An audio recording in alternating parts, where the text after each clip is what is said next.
Em diálogo com cidadãos na entrada do Palácio do Alvorada, o presidente Jair Bolsonaro narrou o histórico de decadência econômica e institucional na Argentina e na Venezuela, criticou severamente João Dória, governador de São Paulo, e ressaltou que a mídia está manipulando inúmeros cidadãos. Bolsonaro principiou: como chefe de Estado, não vou criticar países, falar que tal país está ruim.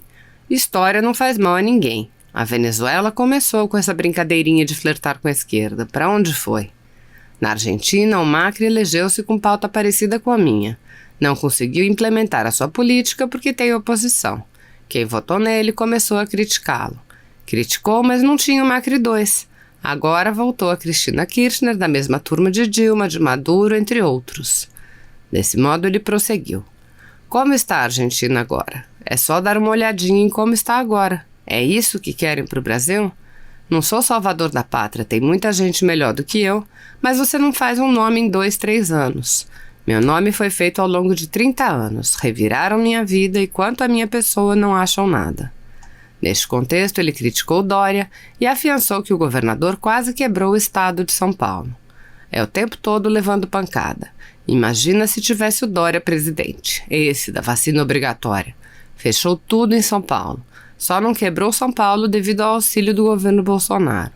Auxílio emergencial, pequenas e microempresas, rolagem de dívidas, compensação de arrecadação de ICMS, socorro a empresários de hotéis e restaurantes. Teriam quebrado São Paulo e agora aumenta impostos. Aumentou ICMS e impostos para quem compra carro. E ainda fala em obrigar a tomar vacina. Isso é coisa de lunático, é um lunático. Outro sim, ele explicou a necessidade de tomar medidas emergenciais, mesmo que sem plenitude de informações. A gente liga para embaixadores nossos na África subsaariana. Vem uns idiotas falando que não tem comprovação científica para a hidroxi. Lembro da Guerra do Pacífico, o soldado chegava ferido, precisando de transfusão de sangue e não tinha doador. Começaram a colocar água de coco na veia dele e deu certo. Imagine se fossem esperar a comprovação científica, quantos não teriam morrido? Ademais, Bolsonaro apontou manipulações da mídia e criticou Luiz Henrique Mandetta, ex-ministro da Saúde. A mídia faz a cabeça de muita gente. Meu primeiro-ministro da Saúde falava para ficar em casa e, quando sentir falta de ar, ir para o hospital. Fazer o que se no hospital não havia remédio? Você tem que investir na vacina, no remédio. Alguns me criticam. Tem que investir nos dois lados. A Anitta, agora comprovada por experiência e análise através do Marcos Pontes. Quem toma está certo. Quem não quer tomar, não tem problema nenhum.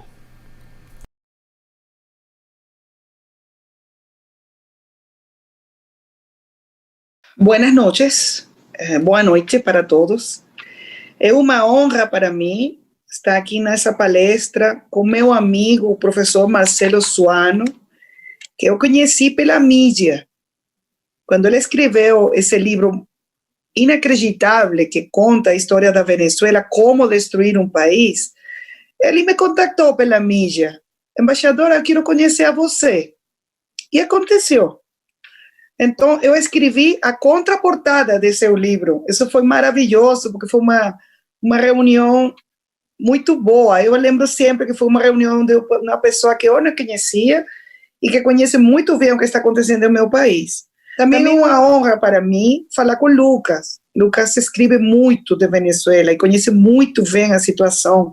Então, eles conhecem tanto bem Venezuela que eu só aqui vou fazer uns comentários, porque eles conhecem muito bem a situação. E, por supuesto, eu quero cumprimentar ao ministro Roberto, porque a FUNAG abriu as portas para mim, não como a embaixadora, sino como a professora Maria Teresa Velanda, que eu sou. E eu agradeço muito, porque quando você é professor toda a sua vida, isso não muda.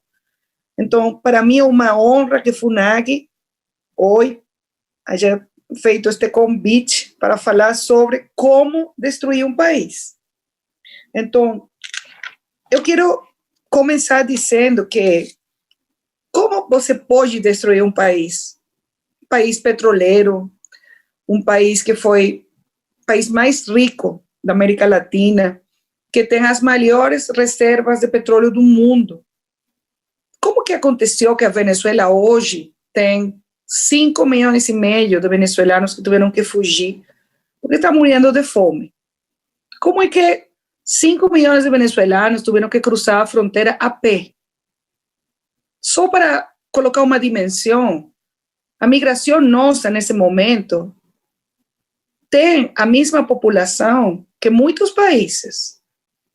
Venezuelanos que caminaram uma distância que é desde Berlim hasta Madrid, buscando uma boa vida. Aqui em Brasil, temos 300 mil venezuelanos, de los quais 280 mil cruzaram a fronteira a pé, com a roupa que tinham posta e uma mala. Então, como destruir um país?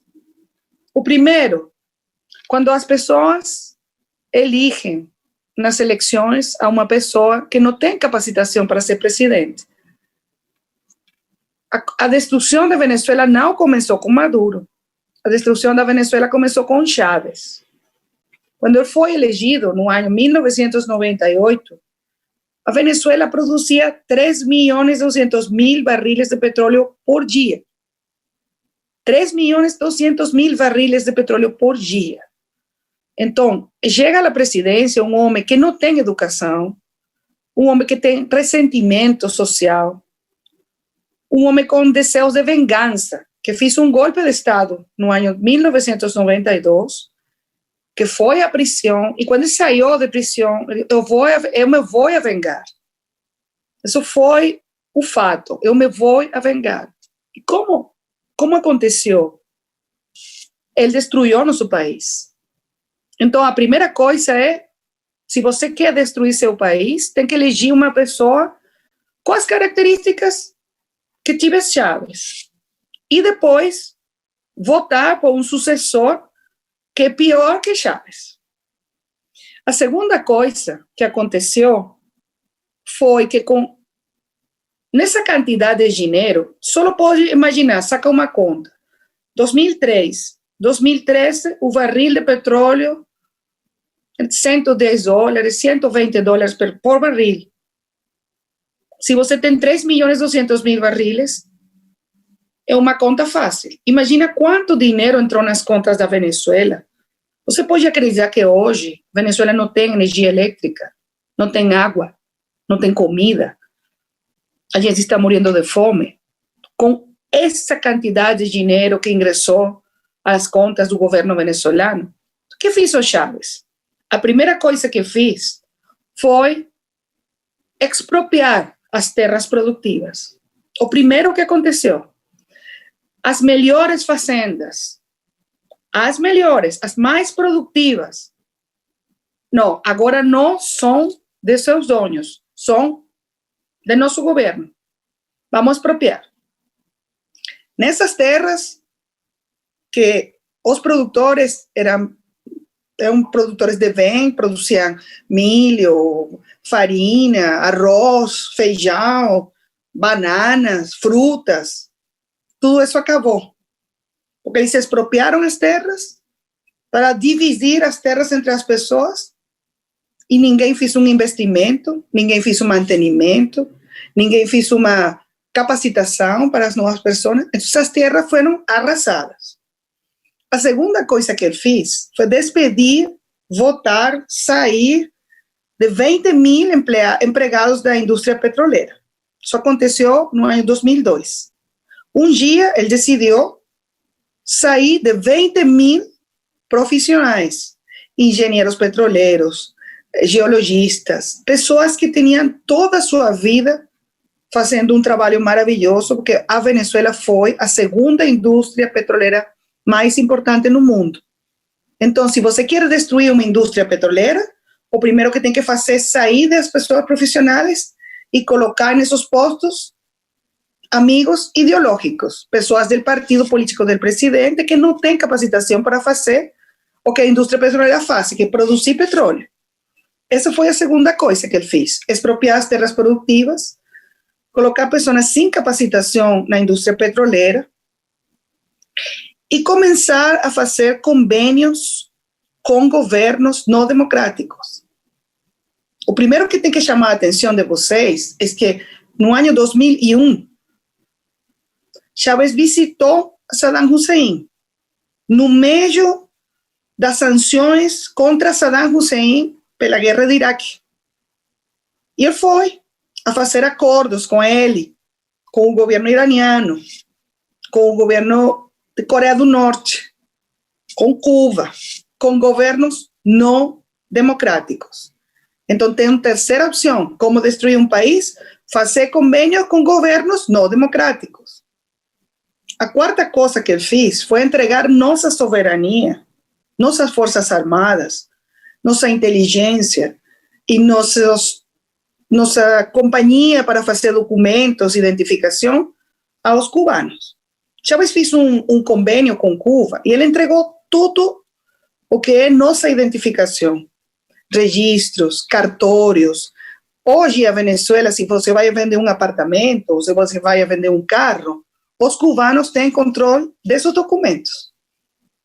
Aí tem uma quarta coisa, entregar a soberania a um governo estrangeiro. E Chávez abriu as portas para os cubanos, primeiro, e depois para outros, russos, chinos, iranianos. A outra coisa que você tem que fazer para destruir um país é regalar o dinheiro que não é sujo. Chávez recebeu tanto dinheiro, foi como quando você ganhou a loteria. Então, ele decidiu repartir o dinheiro entre os amigos. Quando você precisa, Evo Morales, aqui tem dinheiro. Quando você precisa, Rafael Correa, aqui tem. Eu te vou regalar um helicóptero. Ele regalou helicópteros das Forças Armadas aos amigos. Você regala as coisas que são suas, você não regala um patrimônio nacional. Ele fez isso. Ele fez isso. Regalou nosso dinheiro, o dinheiro dos venezuelanos, o dinheiro de PDVSA. Regalou. E também fez uma estrutura burocrática de corrupção para beneficiar as pessoas que trabalhavam com ele, que isso foi CADIV, Comissão de Administração de Divisas.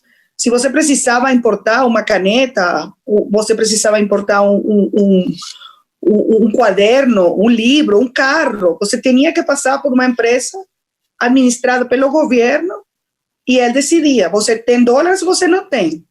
Aí ocorreu o maior acto de corrupção de nossa história. Outra coisa que você tem que fazer para destruir o país é administrar mal. E eles administraram muito mal os recursos porque eles regalaram, donaram e se corromperam. A outra coisa que você tem que fazer, o que ocorreu na Venezuela, foi transformar as Forças Armadas. Nossas Forças Armadas, no passado, foram Forças Armadas profissionais, formadas em democracia, subordinadas ao poder civil. O que aconteceu? Chávez mudou tudo isso, transformou a estrutura das Forças Armadas e cambiou a doutrina de emprego das Forças Armadas, de Forças Armadas profissionais a Forças Armadas revolucionárias. Agora, sua lealdade não é com a nação, sua lealdade é comigo, com o líder da revolução.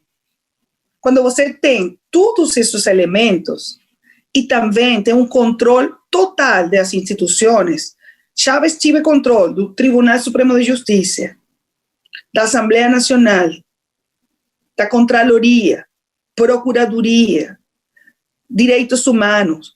Todos os poderes estavam em controle de Chávez. Então, você tem aí todos esses elementos que hoje configuram a crise humanitária complexa mais grande do mundo depois de Síria. Com uma diferença: Síria tem 10 anos de guerra civil. A Venezuela está destruída sem guerra civil. Tem 5,5 milhões de venezuelanos que tiveram que fugir. Então, essa outra coisa. Você quer arruinar um país, tem que expulsar os melhores cidadãos. E eles expulsaram médicos, professores, engenheiros, enfermeiros, maestros. Essa foi a primeira migração. Os empresários, a segunda os profissionais e agora as pessoas que vêm para o Brasil, que são pessoas que não têm trabalho, que não têm medicinas, que não têm comida, que não têm nada, que têm que cozinhar agora com lenha, como se você vivesse no século XIX, que fugiram para dar comida a seus filhos.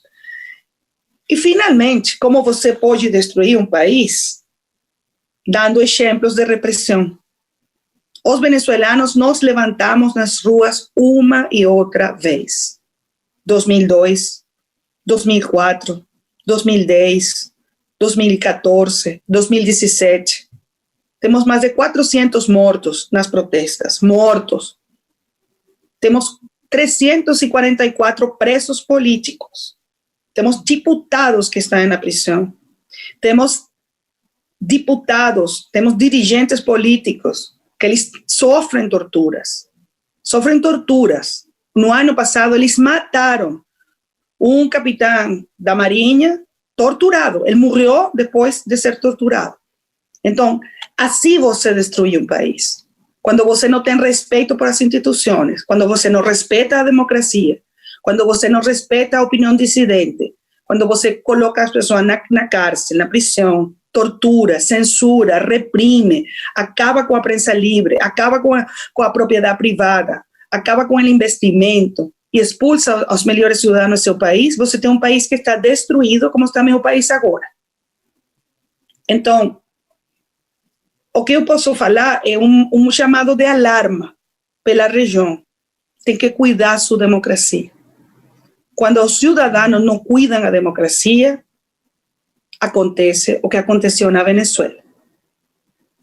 Isso que eu posso falar com vocês. Eu vou deixar hasta aqui para escutar suas perguntas. Obrigada.